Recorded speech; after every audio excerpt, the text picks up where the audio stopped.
Yeah.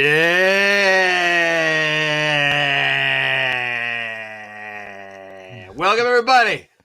The Athletic Fantasy Football Podcast, off-season edition. Well, post-season edition, I guess. Also off-season edition. All about the ranks. With me as always. Well, usually it's Beller. With Beller as always, Brandon Funston. Woo!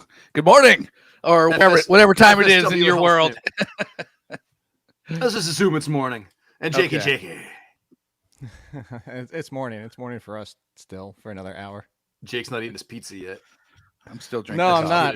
I'm frustrated with my phone, though, because I just tried to send 7 attachments of my niece and I playing in the snow to my sister, but through Gmail, it got all the way through timing it out, and then at the very last second, it says the files are too big to share. But thank you for taking that entire time. You wasted too much memory on your on Barkley experiencing snow for the first time. No, it's not memory. It's Gmail. It's Gmail. That's it. Jake, just text it. Everyone's got an iPhone now. Come on.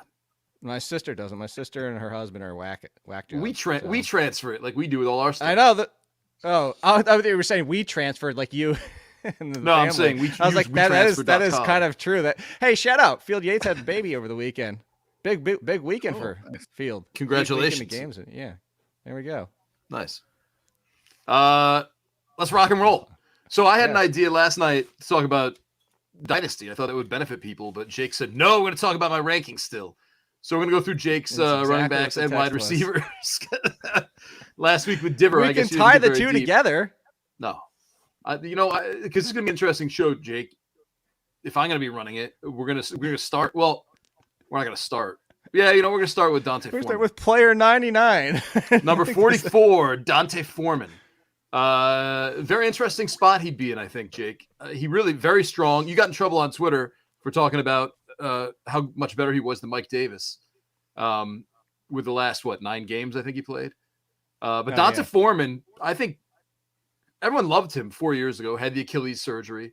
Loved him to the point where I was sick of him. And then last year he served as Derrick Henry's backup. Do we have to pause this really quickly and just get out of the way why you're wrapped up in winter parka here?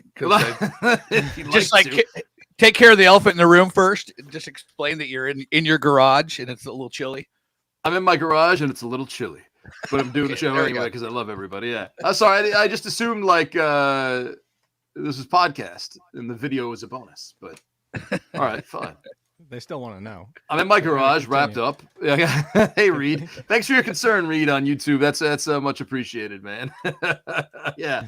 So, yeah, I know it looks nice behind me. I got some nice artwork and my athletic scarf like everybody else and these Christmas lights. But, yeah, it's chilly in my garage. But I got little kids inside, pandemic, and they're loud. So either loud or sleeping, so that's not going to work. So I've dug out it. I'm going to get a space heater. Don't worry about me, everybody. We don't have to talk about Dante Foreman if you guys are trying to get us off track.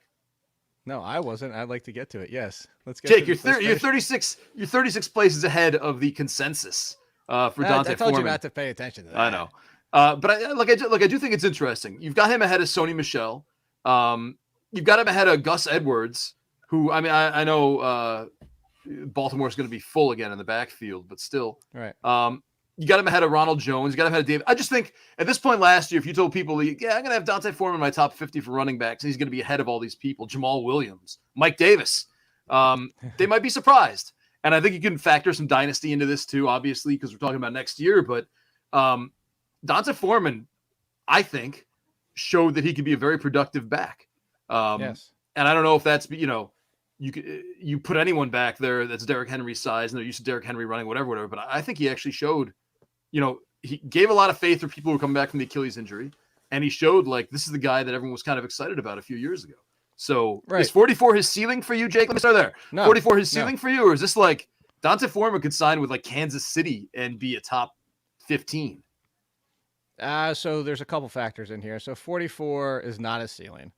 I don't see him getting to his ceiling just because of the way the NFL is right now. I put him in the same conversation right now as Rashad Penny.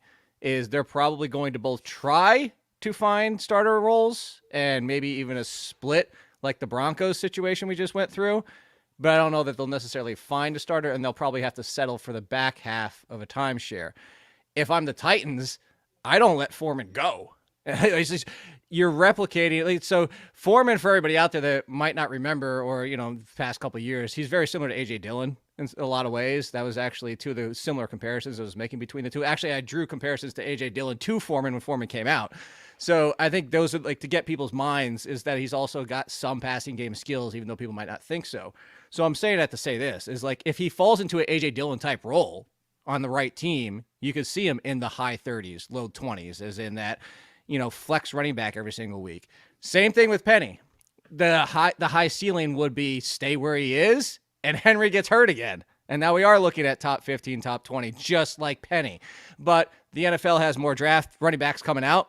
Not as good as classes as we've seen, but still a strong enough class that there's going to be options out there. And the free agency is going to be a glut. You have both Tampa Bay running backs hitting free agency, as you mentioned, Ronald Jones. You have Foreman, you have Penny, you have Melvin Gordon. So I think that there's too many running backs for them not to actually find a real job as the lead. Brandon, 5 spots ahead of Dante Foreman at Jake's rankings is Cordell Patterson. And right above his Darrell Henderson, actually, then Travis Etienne. Just to give some context, it's Etienne, Henderson, Cordell Patterson, Myles Gaskin, Alexander Madison. That's why Michelle's so low, by the way. It's because Henderson. Akers and Henderson. Now Michelle might not even be on the opening day roster next year. But anyway, sorry. I just want to throw that in there. Can Brandon speak? No.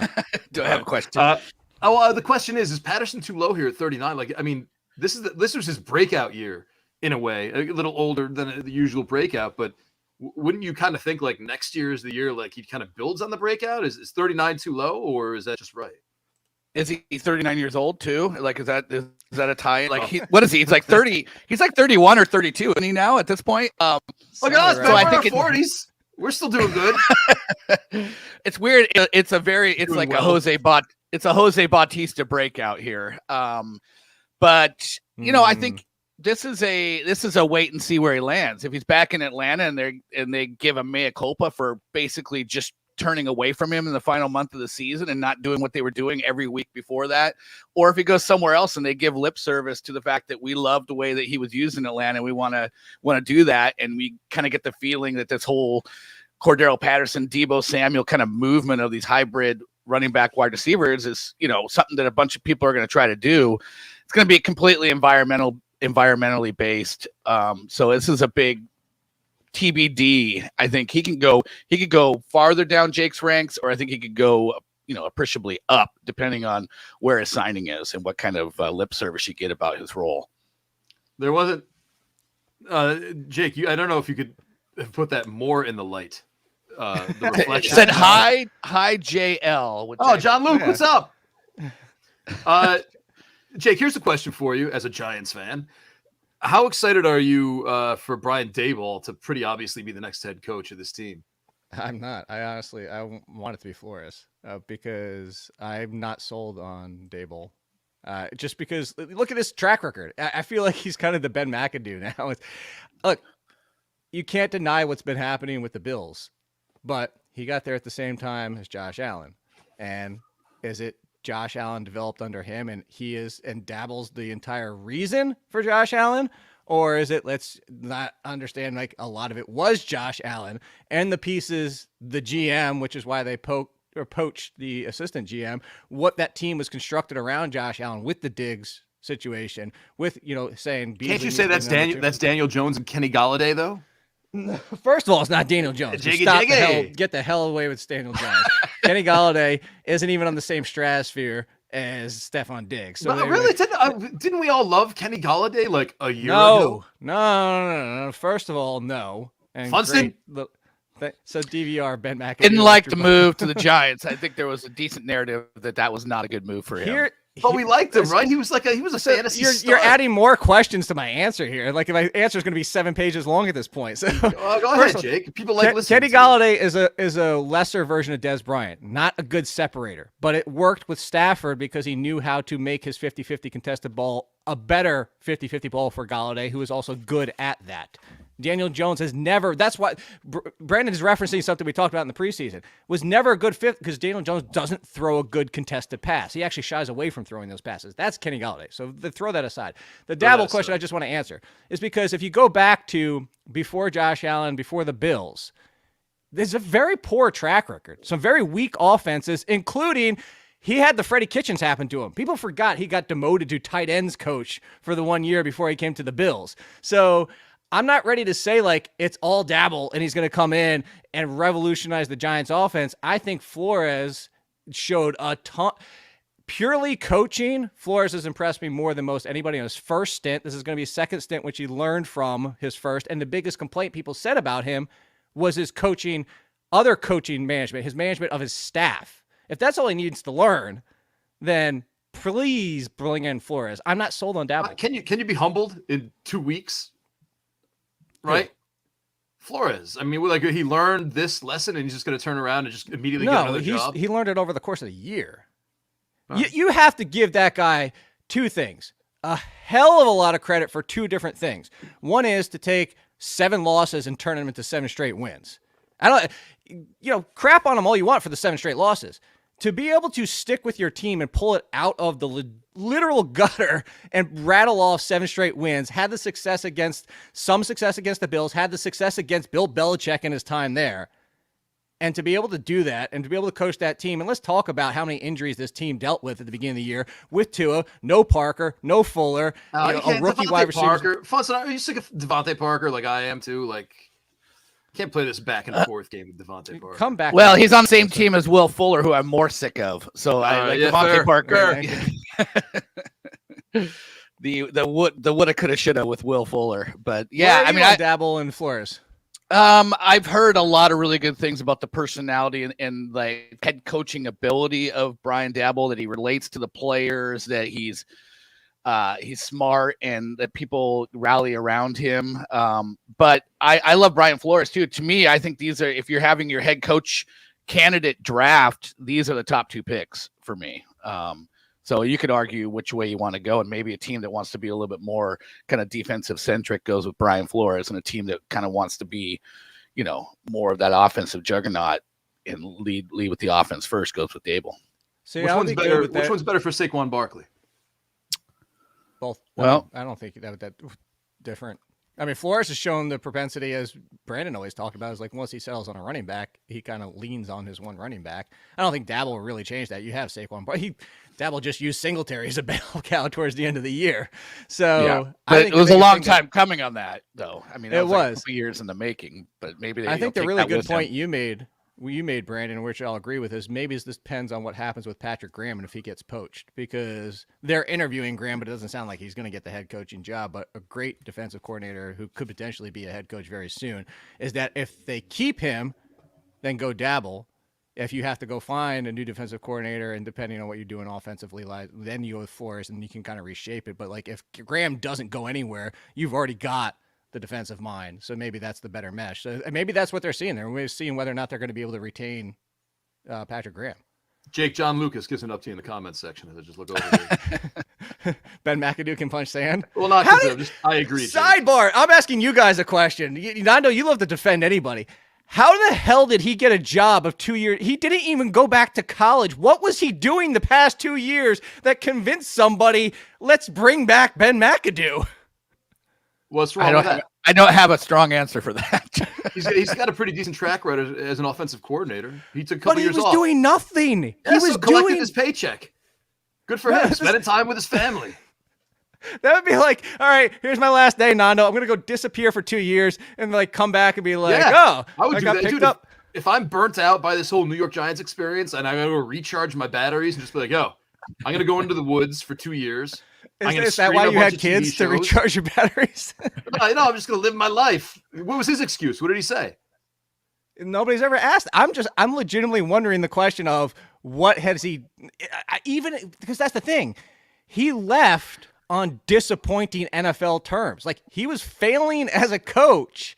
And that's what I'm saying. He didn't rejuvenate his career. Like he didn't go to college and like, oh, he's the offensive coordinator at Auburn. Look at what Auburn just did. Like there's nothing he did in these past 2 years to make you think he's better than why he got fired by the Giants. Yeah, but you're like Ron Chandler, you just, you don't lose a skill. Did he maybe got his master's degree in coaching? There you go, Jake. Raheem Morris is good too, but I think that kind of ties back to Brandon's point about the Patrick Graham, the defensive coordinator. Like, how do you want to construct the head coaching staff? I think Dan Duggan made a good. I think it was Dan Duggan who wrote like the Giants need to get a defensive coach because I don't think so. I like because Graham. Because this guy, he can just bring in someone who will just focus on the offense. Like it's not like one of these coaches who's an offensive coach who has to run the coaching staff and also has to do the offense. It's a defensive coach who can just like coach, and then the OC can go in and go nuts. Yeah, there you go, Reed. I'm telling you, man, McAdoo's good. And you know what? I go back to all the time. Bill Belichick. He was joking. I think he's right. No, I'm saying, yeah, we're gonna find out how coach-proof he is. What was McAdoo's last year with the Giants? What year was that? McAdoo? Yeah, it was the pre-Gettleman, that whole organization thing. So, but was that like 2018 or 18? Was that Saquon Barkley's truly great year? Because I mean, maybe they're just like, you know what? That was Shermer. Shermer had him for the rookie year because it was like, look at all the rookie running back Shermer's produced. Yeah. So 2 years of Shermer. 2 years of Judge. Because he was right before that. It was 16-17, and it was right. He got fired right before the Barkley. That's what I'm saying. It was before Gettleman and the Barkley situation. Okay. Imagine if they get McAdoo players to work with, Jake. Yeah. Give him the Rams offense and watch them score 10 points a game.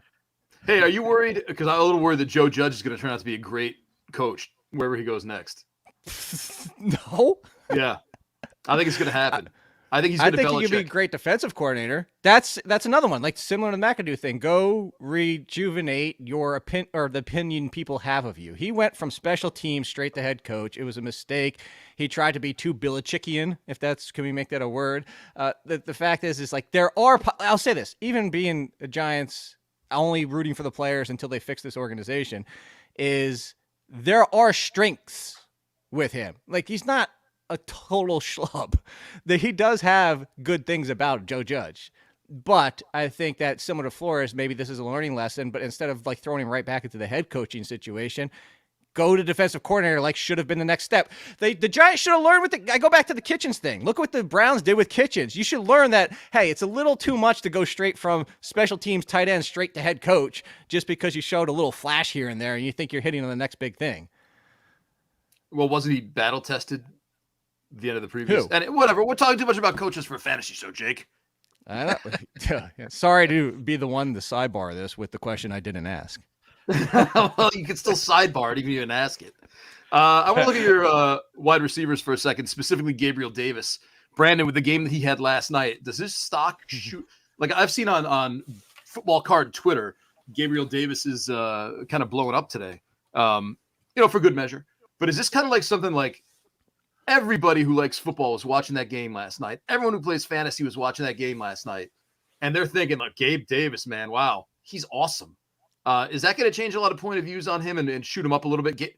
Gabriel Davis right now is 45th in Jake's ranks among wide receivers, behind Kadarius Toney, Cortland Sutton, Corey Davis, ahead of DJ Chark, Jarvis Landry, Van Jefferson. Could be too low. Yeah, could you see him? I mean, just the perception, even like someone might just want him because this memory is just so itched in their heads. Funston, do you see him going up to like into the 30s maybe? Yeah, I mean, I think he was kind of at this spot last year going into this year, and we were thinking he could potentially be a guy who took a next step. And took him a little while. I would say he did take a next step, but maybe not as big a step as some, even myself at some points in the summer thought he could really be a mover. But Jake, what is the deal with Emmanuel Sanders and Cole Beasley? Are they both under contract for next year? Are they both free agents? Because I think this is going to be like, if I'm the Bills, it's Diggs, it's Davis, it's Isaiah McKenzie, and maybe we draft somebody, and it's time to move on from Cole Beasley and Emmanuel Sanders. They're older. Cole Beasley started to look a little bit old in this last game. And I think Gabe Davis is part of the future, and the future isn't one of the biggest passing offenses in the league with one of the best arms in the league. So I could see him having a nice run, especially in dynasty leagues. I think he's pretty attractive at the point. But the Bills also have to kind of move on from Sanders and Beasley. Yeah, I'm trying to, of course, the one site that I try to pull it up on regularly is dog ass slow today. So that's right, Jake. I'd be surprised if Sanders. No. I'm gonna because I want to answer the Davis part too. So I got Beasley on another site because I know Sanders is probably out, gone. Yeah, Beasley has 1 year left they can actually get away from him, and they can save $6 million and only 1.5 dead cap if they cut him, so they could move on from him. Seems likely to me. Yeah. So what I will say for you is, and why I kind of chimed in there real quick with the could be too low. The Beasley situation is because I'm not sure where they are next year. So if Beasley is clearly the number 2 next year, top 30, and not even 35, 30 is like top 30. He's in that number 2 conversation of a lot of number 2s like the Mike Williams, what we just saw with the Chargers when he was healthy. The issue, I don't know, for everybody watching, you might have seen my eyes semi-light up when Brandon said it, is I don't know that the Bills don't draft a wide receiver. Because here's the thing about Gabriel Davis and why this is the perfect time in Dynasty to sell, to answer your first question, Nando. Sell the living hell out of him, because this is when these things happen, this is your opportunity to sell. I still like Davis. You could go back to my draft profile. He's very much like a Mike Williams-y, not the old Mike Williams. So then maybe a better one would be like a Mike Wallace. Here's a better one. He's a smaller DK Metcalf. He's not great on the comebacks. He's not great on like the short intermediate route tree. He's not great at. The Bills have been able to obviously maximize his skill set just like the Seahawks have done with DK Metcalf. And that's not to say he can't be an amazing number 2. But do the Bills believe that he is their number 2? If so, and like Brandon said, and he is the number 2 going into next year, top 30. If they draft somebody who's kind of a better route runner to replace Cole Beasley, now you're looking at kind of a Juju Smith Claypool situation where they're going to be both in the 30s, and it's going to be hard to predict week in and week out. Have you ever heard a better album name than Heavy Ones, Jake? Heavy Ones? Cole Beasley's song about being anti-vax. I have never heard that. You didn't heard it? Look, no. Give him credit for this. His number's 11, right? So it's like heavy ones. You get it? Like the ones are heavy, but also I think he's talking about his balls as the heavy ones. Is that what he's talking about? I think so. I just thought it was one of the most creative song titles I've ever heard. For what you were saying, Funston, by the way, Isaiah McKenzie is not actually on a contract either. The only ones next year right now are Diggs, Davis, Beasley, and Stevenson. Okay. And it makes sense to move on from Beasley. I feel like because look at it this way. We know how great their situation is money-wise, too. What if the Browns move on from Landry, which is a lot of rumors? Granted, Landry's up there in age, but what if they replace... I mean, Landry's been shown better than Beasley this year. And what if they do something like... And that's all I'm saying. If they bring in a legitimate contested wide receiver 3, you're going to get inconsistency again. Look, so I'm going through your list right now of your top 10, 11, 12. I'm trying to think, like, when has a wide receiver changed a team where it's made an impact? In your top 20, I mean, DeAndre Hopkins is 13, obviously with that big trade over to Arizona, but like, Calvin Ridley's going to probably go somewhere, but like all these players are on the teams they started with still, like Terry McLaurin. I guess Brandon Cooks at 23, but he's bounced around a few times. You know what I mean? Like when we talk about like, where's this wide receiver going to go? And especially in light of the Kenny Golladay disappointment, there aren't a lot of impact moves that a lot of guys have made, especially like looking at this list. Diggs is a great one, obviously. All right, Diggs is obviously the biggest one. Diggs is number 6. Yeah, I mean, Hopkins was doing fine before he got hurt. He just wasn't. Amari Cooper was a move to Dallas. Right, Amari Cooper. But we're talking Brandon about Cooks guys has done it with 4 different teams. Odell Beckham? Hell, I was just about to say, your boy, Odell Beckham, went from nothing to back to being a top 25 wide receiver getting to the Rams. But look at so Julio Jones. I mean, granted he was hurt, but he's 61 for you. Julio Jones is because he's at the end of his career. I mean, he might. Curtis Samuel 68, Marvin Jones 60. Like these are some of the biggest names that moved. He was an entire year thrown out the window.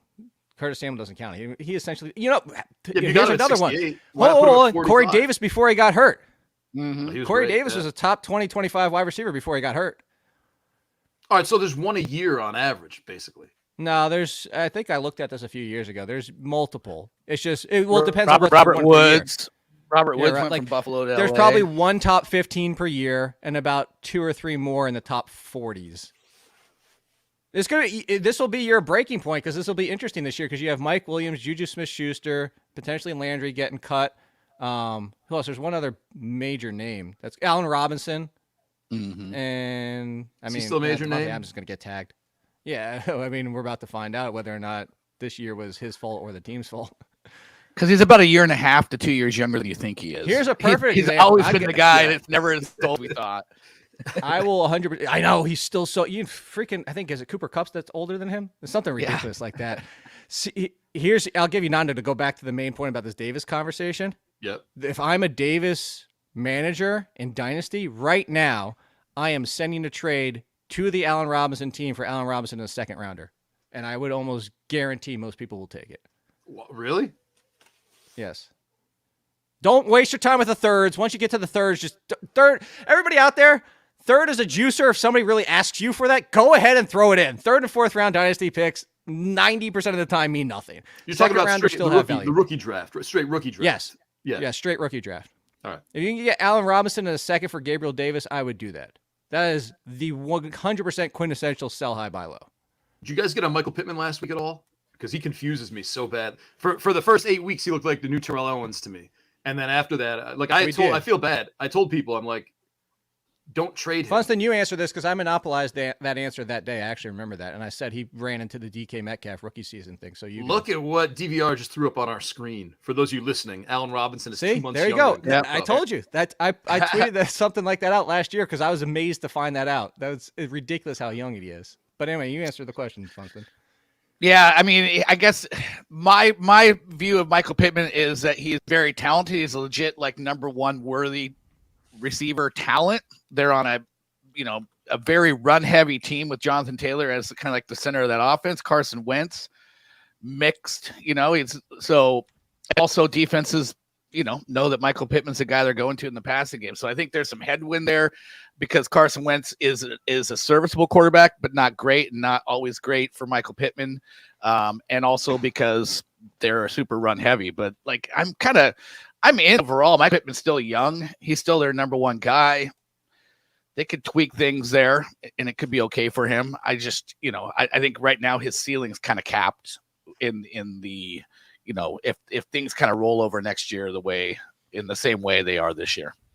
Funston, what about your guy Dwayne Eskridge? I thought he would have had like a mini breakout or something this year. I guess it never really came. But he had a concussion, and it was like a 9 week. It was like a 9 week concussion, and there was not a whole lot of good information about that. But he got knocked out in his first game, and we didn't see it again for like half a season. And by that point, my question to you, Funston, is: do the Seahawks call him Dwayne or D?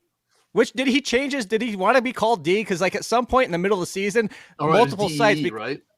Yeah, because I do the data pulls, and I had to keep changing for some of the sites because some of the sites have him as D, and some of them the sites have Dwayne still. And I was like, when did this change? Verbally, like the spoken is D. You see it. It is. Yeah, on the broadcast and stuff, they call him D. Eskridge. Do you guys want to take a look at the teams we drafted, by the way, several weeks ago for the playoffs and see where we stand with 4 games left? You want to wait till next week? I know the one that I did on the show with me and. And with JL was on it. I got backed into a corner, and so for everybody out there to do snake drafts, is we talked about on this show and talked about on that one too. Is like when the draft goes in a certain way, you kind of have to adjust. And because I got pushed towards the Cowboys, I went Cowboys heavy because I'm like, well, this is the only way I can win now. I'm not going to spread across 6 different teams, and obviously that team is complete toast because Jake, your team here is Gonzo, man. You want to hear this team? Is it gone? Drafted? Yeah, Travis Kelce, the first round.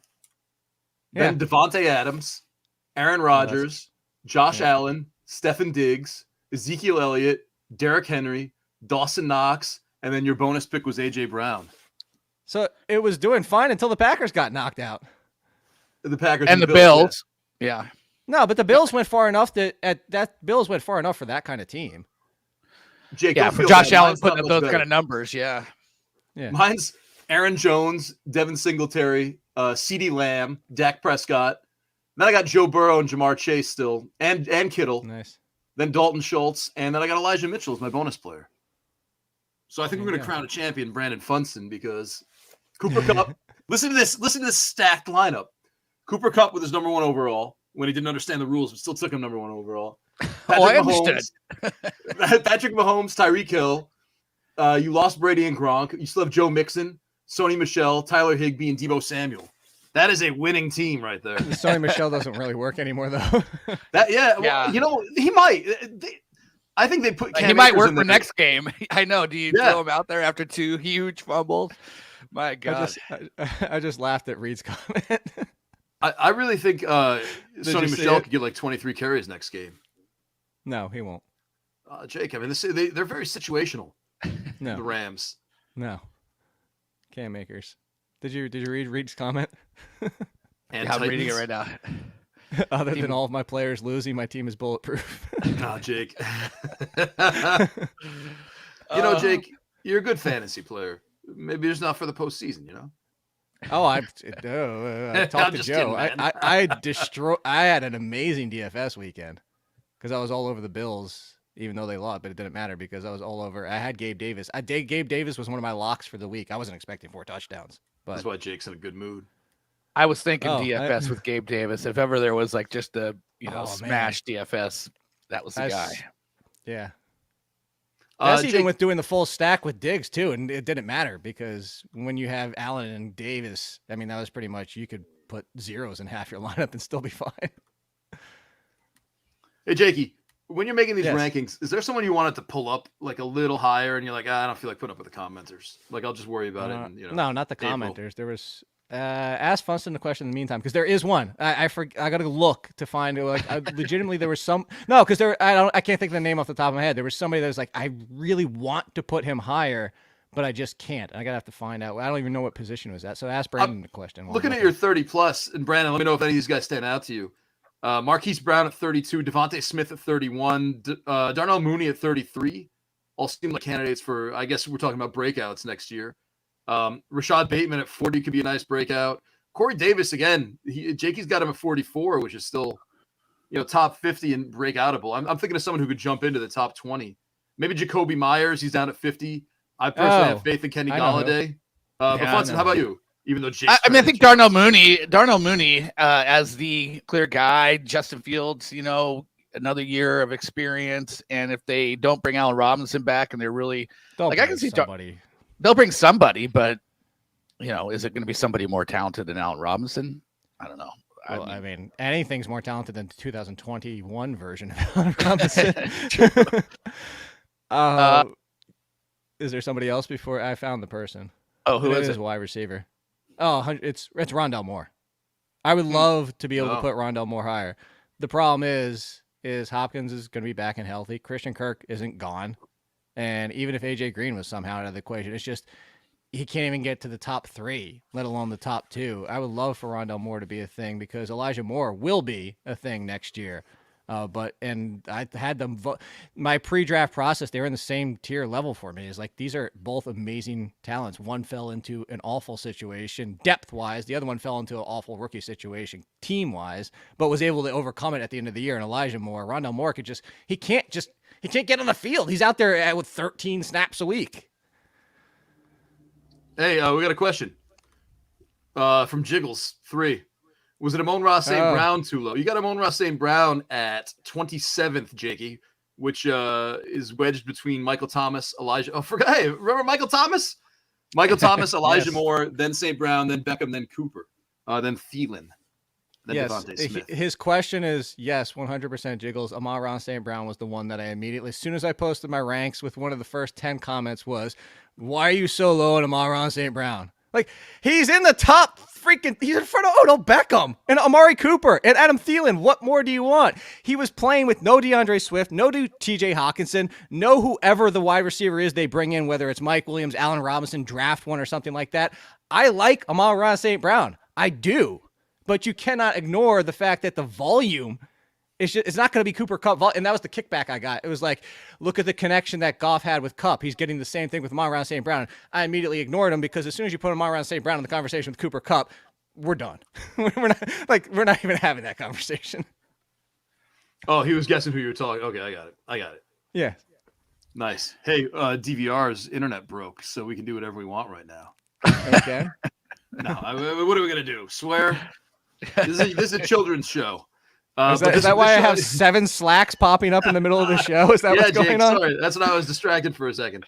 John Luke's got a question for you. Does Elijah Mitchell have long-term fantasy value given his draft capital? Brandon, what do you think? Yeah, I mean, it's not Trace Urban. We found that out. Yeah, I think he's got long-term. I mean, for as long as he can stay healthy, which he wasn't great at in his rookie season, but assuming he goes into next year looking healthy, I mean, guy, it's going to be. Where do you rank Jake in the top 15? I'd say he's probably Elijah Mitchell. Yeah, he's probably about 15 for me. For me, if I'm just 13. Yeah, he would be right in front of him.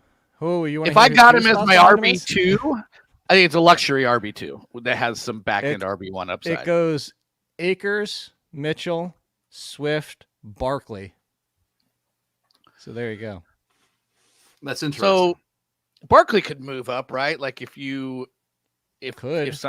their first two picks are the tackle from NC State or Evan Neal, and their second pick is Linderbaum, and 100% Barkley could move up.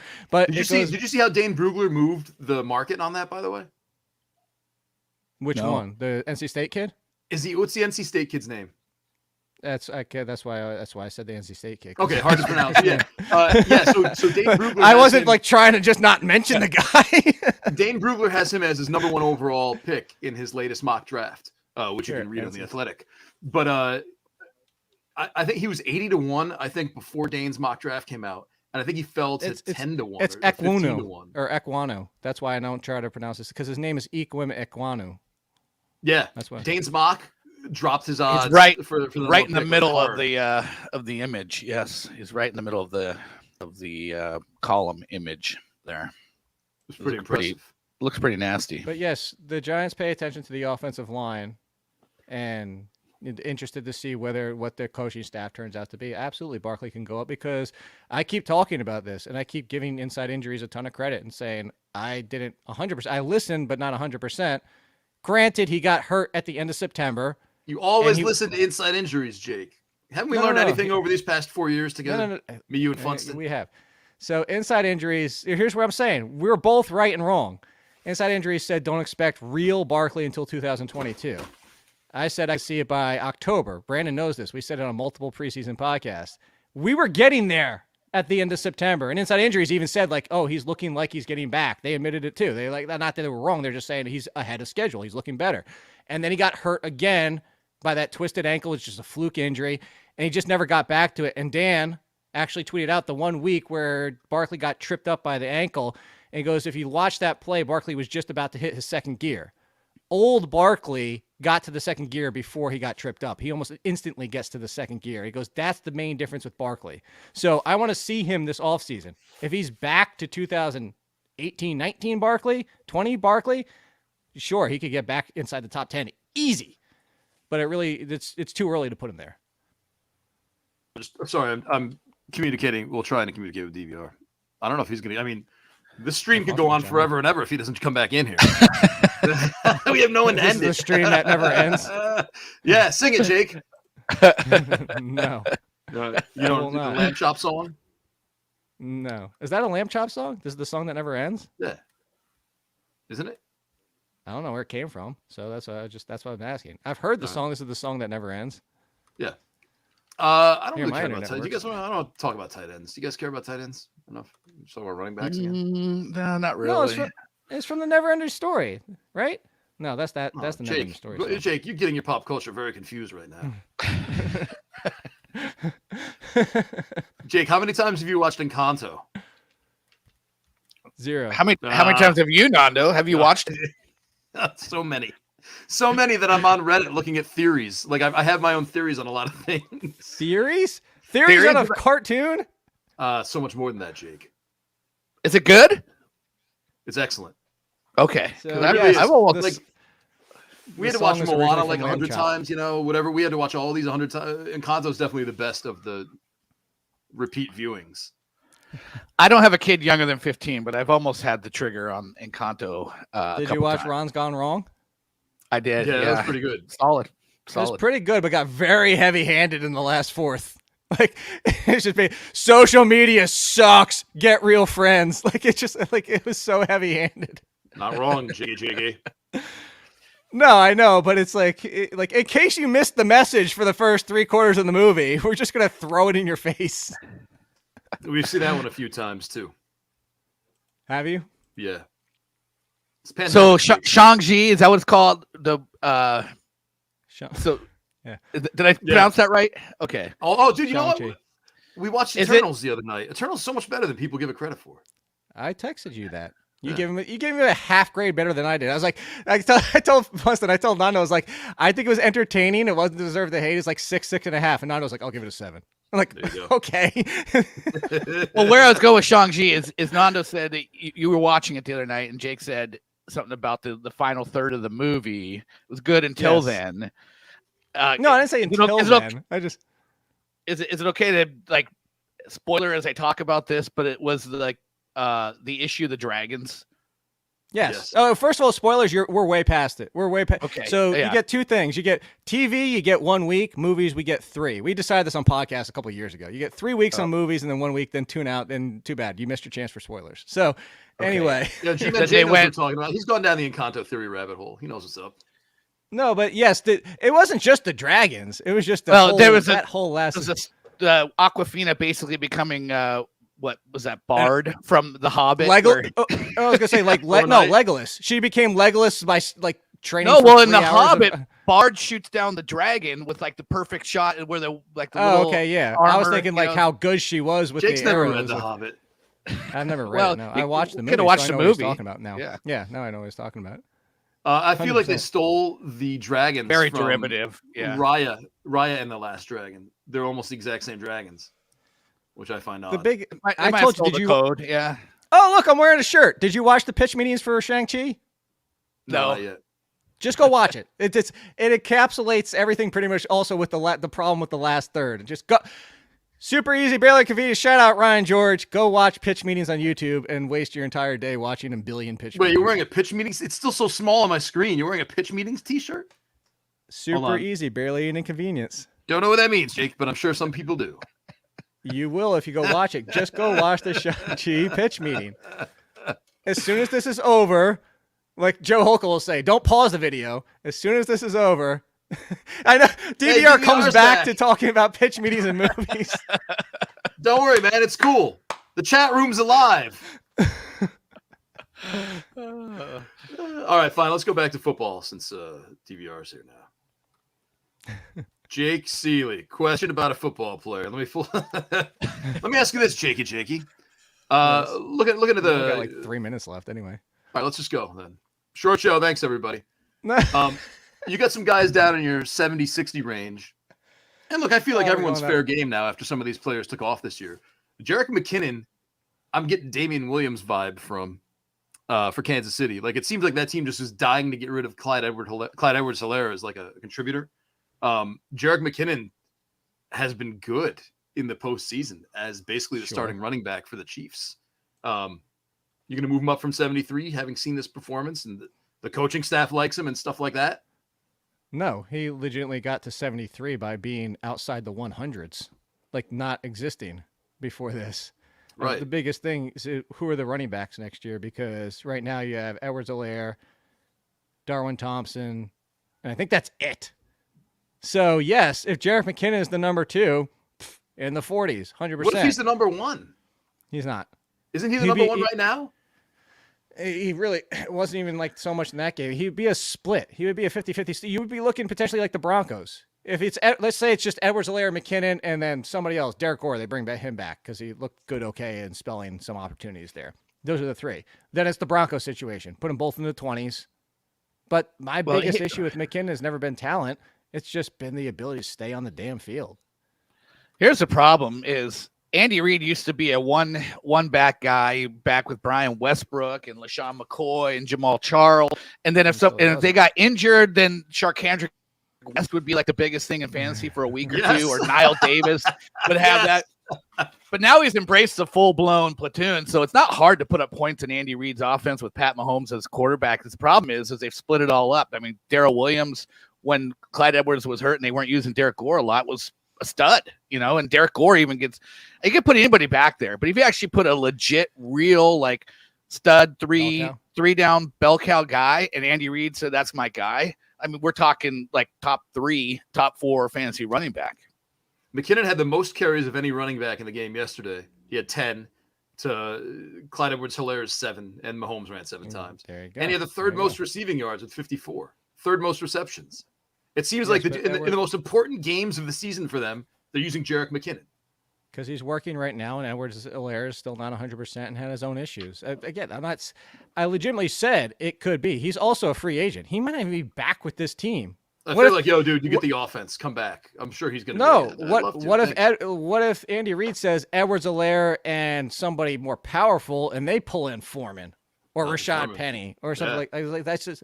So my point being is it's basically Edwards-Helaire and whoever it is, whether it's McKinnon, it's basically RB2 Kansas City Chiefs are probably going to be the new Broncos, both in the 20s.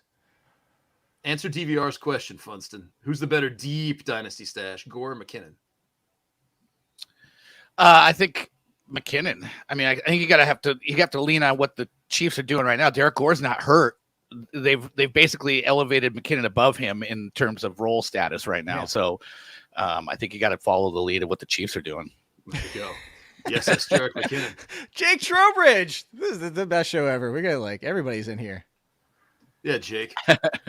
Shout out to Trowbridge. If you want to go watch him do music on Twitter, fantasy style, it's terrific. He did an impersonation of me one time. No, I don't have one of his shirts. I don't think he has a shirt. I have shirts. Hey, speaking of... Who's the bigger Stan here? Come on, do you have a shirt, Nando? Yeah. Speaking of G-Men J, I have a whole bunch of band kicker shirts behind me too, so... Hey, you know what I want to bring up really quickly if we have time? Before we get out of here.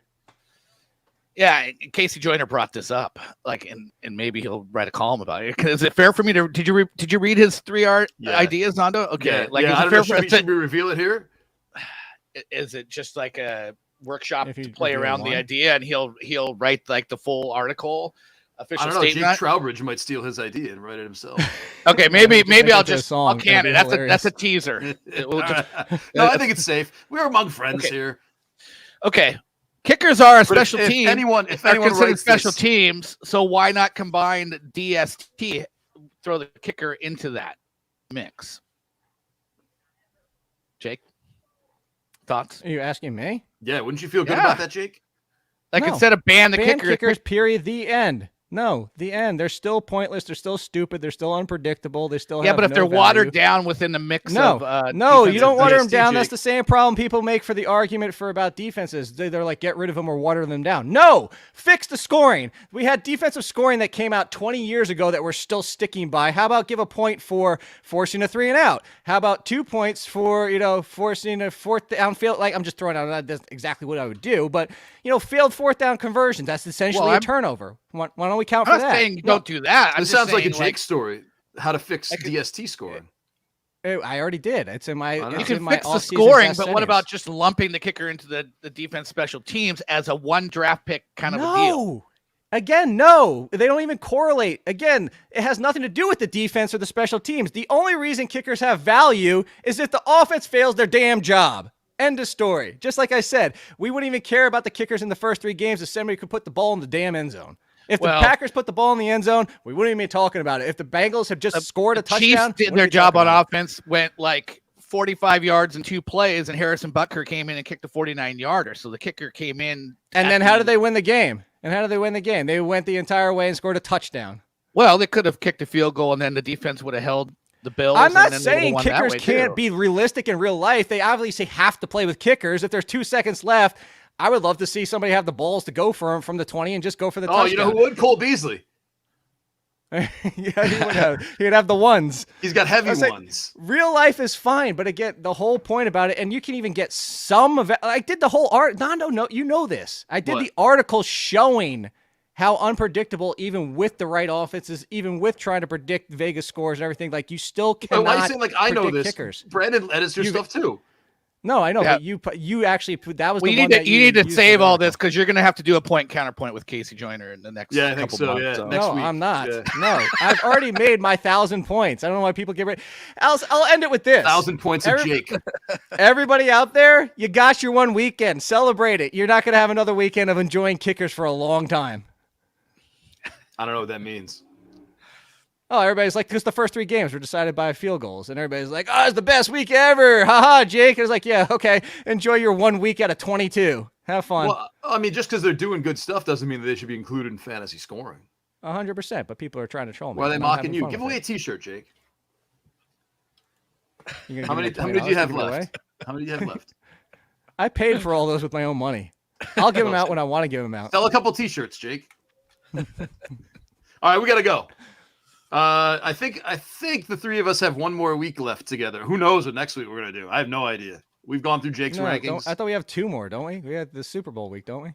I don't know. Let's have DVR communicate to us on screen. But on my Google Calendar, it's this week and next week, I think. Hey, we have to. After this week, we're gonna have to be prepared for popular demand. So I don't know. No, you know what we do next week? I'm telling you, I'm going to look into it next week. Hey, JL, Jake, Jay, all the Reed. Thank you for being loyal and listen. We should do it like I told you. We should. I was just reading the most recent names. I'm sorry, Jake. I was reading the most recent names in the chat. Shut the hell up. Jacob shows up in the chat and you lose your shit, and then you won't even thank him now? I said Jake. He goes by Jake. No, I thought you were talking about yourself. No. I was saying we should do like Quiplash with the viewers and stuff like that. Something like that. We should just have fun with the viewers. You've been trying to make Quiplash happen on one of these shows for the longest time. I am, because it'd be a hell of a lot of fun. All right, let's do it. Fantasy Before football we get out of Quiplash. here, sell all your first round picks for Harrison Butker, Reed. All of them. 101 Dynasty for life. There you go. We got to go. Thank you all for joining us. We hope this is informative. And, even if you're not named Jake or your name doesn't start with a J, we hope you enjoyed this show and that you showed up and you enjoyed it. I'll see you for the next 2 weeks. Jakey, and Funston are caught in this loop forever for the Athletic Fantasy Football Podcast. Shout out to DVR.